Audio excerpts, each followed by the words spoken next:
At 6:17 in the gray half-light of February, the forest east of Kumo held its breath beneath a temperature of -32°C.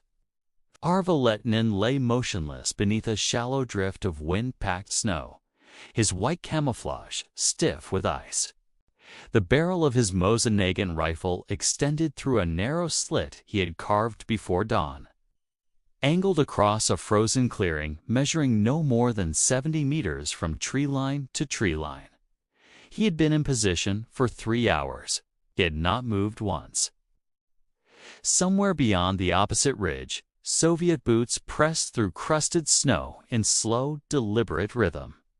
He could not see them yet, but the forest carried their presence, faint metal clinks, muffled voices forced low by caution, the distant cough of an engine refusing to start in the cold. They were searching in lines now, not advancing blindly.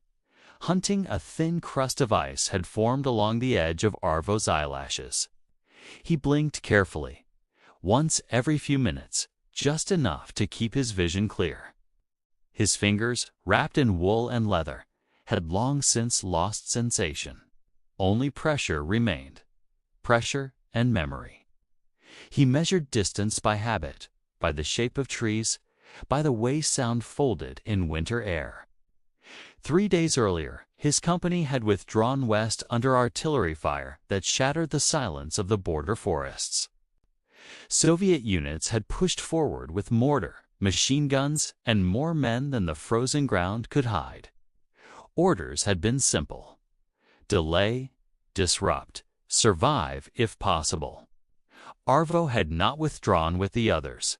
He had circled south through waist-deep powder, moving only at night, drinking melted snow, sleeping in shallow hollows scraped between roots. By the second night, he understood the pattern of Soviet movement. They were tightening the perimeter, not chasing ghosts. They knew a sniper remained somewhere inside the trees. Yesterday morning, a patrol had passed within 40 meters of his position. 4 soldiers, 1 officer. He had watched their breath plume white in the still air. He had not fired. Ammunition mattered now more than opportunity.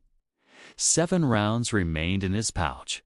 A crow landed briefly on a branch above him, claws scraping bark loud as breaking glass in the frozen quiet. It tilted its head, studying the white shape below, then lifted into the pale sky. Nothing else moved. Minutes stretched. The light strengthened slightly, turning the snow from blue to dull silver. Shadows sharpened between the trees. Visibility improved, but so did danger. Searchlines worked best in daylight. The first Soviet soldier appeared at the far edge of the clearing at 6:41, stepping carefully around a fallen log half buried in snow. White camouflage cloak, rifle held low. Eyes scanning not the open ground, but the trees beyond. Disciplined, cold, made everyone careful. A second figure followed 5 meters behind. Then a third. They were not walking in formation. They were spacing themselves, forcing any hidden shooter to choose only one target. Someone had learned. Arvo slowed his breathing until each inhale lasted nearly 10 seconds. The movement of his chest beneath the snow became invisible. He aligned the front side post against the narrow space between 2 trunks where the lead soldier would pass. Wind, almost none. Distance, 68 meters. Elevation, flat. Bullet drop, negligible. His finger rested against the trigger without pressure. The lead soldier stopped suddenly, turned his head. Listening, Arvo did not blink. A branch creaked somewhere deeper in the forest. Not close. Not him. But the soldier's posture stiffened. The patrol shifted, rifles lifting slightly. Silence thickened. Seconds passed. Then the soldier moved again. Arvo exhaled halfway and held it there, the world narrowing to a thin, dark line of iron sights. He felt the slow beat of his pulse against the wood of the rifle stock, weighted between heartbeats. The shot broke the morning like a snapped thread sharp, contained, instantly swallowed by trees and snow. Recoil pressed gently into his shoulder. The lead soldier folded without sound, knees collapsing first, rifle sliding from numb fingers. Before the body touched the ground, Arvo had already shifted aim. Second shot, a fraction faster.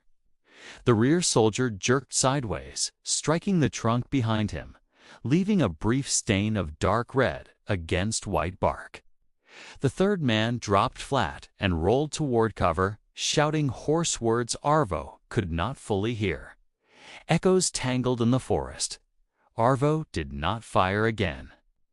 2 rounds gone. 5 remaining.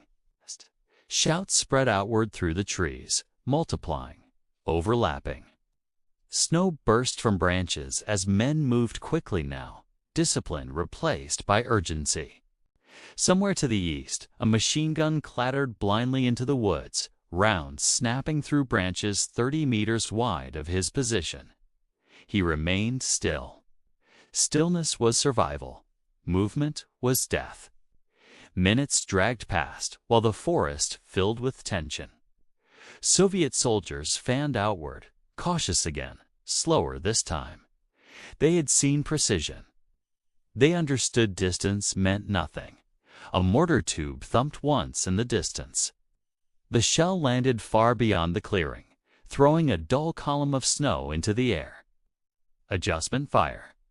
Guessing, Arvo's cheek had frozen slightly to the rifle stock. When he shifted pressure by a single millimeter, skin pulled tight with a dull sting. He ignored it. Another patrol approached from the north, moving tree to tree. 4 men. One carried a submachine gun wrapped in cloth against the cold, their spacing tighter now. Fear did that. He tracked them quietly, but did not shoot. Not yet. Ammunition was time. Time was distance. Distance was life. The patrol paused near the fallen bodies in the clearing. One knelt. Another scanned the tree line directly toward Arvo's hidden hollow. For a moment, the soldier's gaze aligned perfectly with the narrow slit in the snow. Arvo did not breathe. After several seconds, the soldier turned away. Relief did not come. Only continued waiting. The sky brightened toward a pale, colorless morning. Cold deepened before noon, as it often did. Fingers stiffened further. Toes had long since disappeared into numbness that felt almost warm. Then a new sound reached him, low voices, firmer, controlled. Not searching, commanding. An officer stepped into the clearing from the eastern trees. Taller than the others, coat trimmed darker at the collar. 2 escorts followed close. He studied the bodies briefly, then the surrounding forest, calculating rather than reacting. Arvo watched carefully. Officers meant radios. Radios meant coordination. Coordination meant encirclement. The officer spoke, pointing toward the southern ridge. Soldiers began shifting position, forming a wider arc. They were closing the forest slowly, methodically, squeezing space until nowhere remained to hide. Arvo understood the pattern immediately. They were not hunting blindly anymore. They were hunting him. A faint tremor passed through his right hand, cold, exhaustion, or the slow weight of 3 sleepless nights. He tightened his grip until the movement stopped.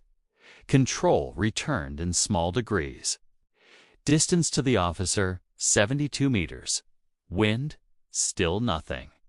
Remaining rounds, 5. If the encirclement tightened fully, escape would become impossible before nightfall. Movement in daylight across open snow meant certain death. Only disruption could create space. He shifted the rifle a single centimeter, aligning sights on the officer's chest. The man turned slightly, presenting only a narrow profile. Harder shot, smaller target. Arvo waited. One of the escorts stepped directly in front of the officer, blocking the line of fire. Seconds stretched. Muscles ached from stillness. Breath slowed further, almost stopping. The escort moved aside. Arvo exhaled. And then, from somewhere behind him, far too close, snow cracked under sudden weight. Not imagined, not distant. Real someone else was in the forest. Within 30 meters, moving carefully. Searching the rear, the encirclement had already closed. Arvo's finger remained on the trigger, sights fixed on the officer who could end the hunt with a single command. But the new sound behind him meant time had vanished. One shot forward might mean death from behind. He did not turn his head. He listened. Slow steps, pauses. The faint brush of cloth against bark. A soldier advancing alone, methodical, patient, certain the sniper was near. Distance shrinking. 25 meters, maybe less. The officer in the clearing raised his hand, preparing to signal something Arvo could not yet see. 2 directions, 1 decision, 5 rounds. No escape, once revealed. The forest held its frozen silence, waiting for the smallest movement to decide who would still be alive when the sun reached its highest, coldest point above the border. Arvo steadied the rifle between numb fingers and chose where the next second of history would fall. He did not turn toward the sound behind him. Turning meant movement. Movement meant detection. Detection meant seconds, no more than that, before the forest filled with gunfire from 2 directions at once. Instead, Arvo let the sound settle inside his awareness the way winter silence always did, separating distance from direction, weight from intention. The soldier behind him was careful. Each step placed along the harder crust beside exposed roots. Not rushed, not afraid. A hunter who believed the prey was already cornered. In the clearing ahead, the Soviet officer's raised hand remained suspended in the pale morning light. Fingers stiff inside a dark glove. Around him, men waited for the signal that would tighten the ring another 10 meters, then another, until the white forest yielded whatever it was hiding. Arvo understood the geometry without seeing it. 30 meters behind, 70 ahead. 5 rounds, no second position. No nightfall yet to hide movement. Only a single fracture in time where one action might still unbalance the others. His heartbeat slowed until the pauses between pulses felt longer than the beats themselves. He let half a breath leave his lungs and held the emptiness there. The rifle's front sight rested against the officer's narrow profile, unmoving despite the tremor that lived somewhere deep inside cold-numbed muscle. Behind him, snow compressed again. Closer now, perhaps 20 meters. If the rear soldier saw even the outline of disturbed snow, a shout would follow. Then automatic fire. The officer would drop instinctively, and the forest would close forever. One shot would become none. Arvo shifted his thinking, not his body. The officer was not merely a target. He was the hinge holding the search together. Remove the hinge, and motion would fail. Confusion would widen space. Space could become survival.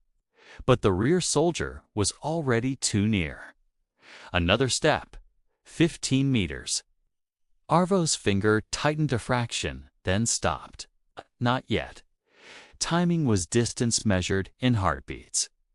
If he fired too soon, the man behind might still see the muzzle flash through drifting powder. Too late, and the officer's signal would fall. 10 meters. The forest seemed to contract, every tree leaning inward to witness the decision. Even the faint wind that had slept all morning remained absent, leaving the air clear and merciless. The officer began to lower his hand. Arvo pressed the trigger. The rifle cracked once, a flat, violent sound that shattered the stillness and returned as dull echoes between frozen trunks. Recoil pushed gently into bone. Through the sights, he saw the officer's body fold as if the strength had been removed from inside it, knees striking snow before the rest followed. The raised hand never completed its signal. In the same instant, Arvo rolled sideways into the shallow hollow he had carved hours before, dragging the rifle with him as snow collapsed inward to hide the movement. A burst of automatic fire erupted from behind. Bullets ripping through the space where his head had been less than a second earlier. Bark exploded from a nearby trunk, scattering dark splinters across white ground. He chambered another round by feel alone. Shouts filled the clearing, confused, overlapping, directionless. Without the officer's command, the encirclement hesitated. Some soldiers fired blindly toward the tree line. Others dropped beside the fallen body. No single voice replaced the one that had vanished. Arvo turned then, finally, bringing the rifle toward the rear. The Soviet soldier stood partially concealed behind a narrow pine, submachine gun raised, searching the drift where movement had disappeared. Only the man's shoulder and a slice of helmet showed between bark and snow. Distance, 12 meters. Too close for error. Arvo fired. The second shot sounded smaller inside the rising chaos, almost lost beneath machine gun bursts from the clearing. The soldier behind the tree collapsed without a cry, weapon falling silent before it struck the ground. 4 rounds gone. 3 remaining. He did not wait to confirm anything. Already he was moving, low and fast, sliding along the shallow depression that angled northwest toward denser forest. Snow soaked through wool at his knees and elbows. Cold air burned inside lungs, forced suddenly into motion after hours of stillness. Bullets snapped through branches behind him as someone glimpsed the disturbance. Not aimed, not precise. Fear firing into uncertainty. He reached the thicker trees and rose into a crouched run, weaving between trunks spaced barely 2 meters apart. Every step risked noise. Every second risked sight. But stillness was no longer survival. Now distance was. The forest deepened into shadow, where sunlight struggled through tangled branches. Sound changed, here muffled, contained. He angled downhill toward a frozen stream he had crossed during the night, knowing the ice would carry fewer tracks than open powder. Shouts continued behind him, but grew less certain. Without command, pursuit fractured into fragments. Some followed, some stayed. Confusion widened like cracks in lake ice. Arvo reached the stream bed and stepped onto the frozen surface, boots striking harder ground with a hollow tone that echoed faintly beneath the ice. He moved along it for 20 meters, then left at a sharp angle into untouched snow, breaking the line of pursuit. A trick learned from hunters long before this war. His breathing grew loud in his own ears.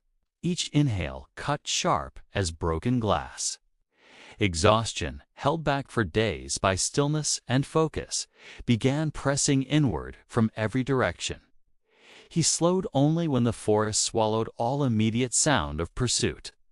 Then he stopped beside a fallen spruce half buried in drift and listened. Nothing close. Only distant voices carried thin by cold air. No coordinated chase. No engines. The unit behind him had lost its center. He lowered himself carefully to one knee. Muscles trembled now that motion paused. When he looked at his hands, the skin around his knuckles had turned pale gray beneath torn wool. frostbite beginning. There was no time to consider it. 3 rounds remained, enough to delay again, not enough to fight. The sun climbed unseen behind high winter cloud, brightening the forest without warmth. Temperature would fall again by late afternoon. If he kept moving west, friendly lines might be reached by night. If direction held, if strength held, if no new patrols closed the distance first. He rose and continued. Hours passed in fragments of movement and listening, movement and stillness. The forest repeated itself endlessly peen, snow, shadow, silence, until distance lost meaning. Once he heard distant artillery far to the south, dull and slow, reminding him the war extended beyond this frozen pocket. Once a pair of ravens crossed overhead, wings beating heavy air. By mid-afternoon, clouds thickened and a fine dry snow began to fall, softening tracks almost as quickly as they formed. Good for escape, dangerous for navigation. Landmarks blurred into sameness. Arvo's steps shortened as fatigue deepened. Each lift of the boot required decision. Each breath demanded will. Hunger gnawed quietly beneath layers of cold. He had eaten the last of his ration the previous night. Still, he moved. Near dusk, the forest opened slightly along a low ridge where wind had swept snow thinner. From there, he saw faint shapes through trees far ahead, angular lines not made by nature. Dark against white, motionless. He lowered himself into shadow and studied them through narrowed eyes. Not Soviet. The spacing was wrong. No movement. No search pattern. Only abandoned timber frames from an old logging camp, empty since before the war. Shelter, perhaps. Or danger waiting unseen. He approached slowly, circling wide before closing the final distance. The cabins were broken, roofs half collapsed beneath snow. No tracks, no sound. Only wind whispering through splintered boards. Inside the least damaged structure, darkness gathered early. He cleared a space along the inner wall and sank down carefully, rifle across his lap. For the first time in 3 days, no immediate threat pressed against his skin. Silence returned. Real silence, heavy and complete. Only then did the trembling begin in earnest, moving through his body in waves he could not stop. Reaction delayed by survival.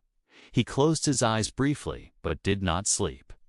Sleep in this cold could mean never waking.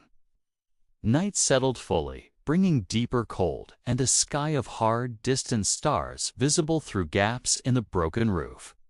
Somewhere far behind, faint echoes of scattered gunfire drifted and faded. Directionless, meaningless now. The officer in the clearing lay where he had fallen. The encirclement that had nearly closed dissolved with him, command severed by a single unseen shot. By morning, the Soviet unit would withdraw to reorganize, reporting resistance larger than truth. Confusion would travel up chains of command as quietly as the bullet that caused it. Inside the ruined cabin, Arvo remained seated, conserving heat, measuring breath, waiting for enough strength to move again before dawn. He did not think of victory, only distance, only survival, only the next step west through endless snow. Hours later, when the eastern horizon finally paled with another bitter morning, he rose, slowly, joints stiff as frozen wood, and stepped back into the forest without leaving a word, a marker, or any sign that he had ever been there at all. Weeks afterward, reports would mention a delayed advance near Kumo, an officer lost, a patrol scattered by unseen fire. No name attached, no certainty, only absence where momentum had been expected. The war continued, vast and indifferent. But in one frozen forest, at 6:17 beneath a temperature of -32 degrees. A single decision had ended a battle no map would ever fully record.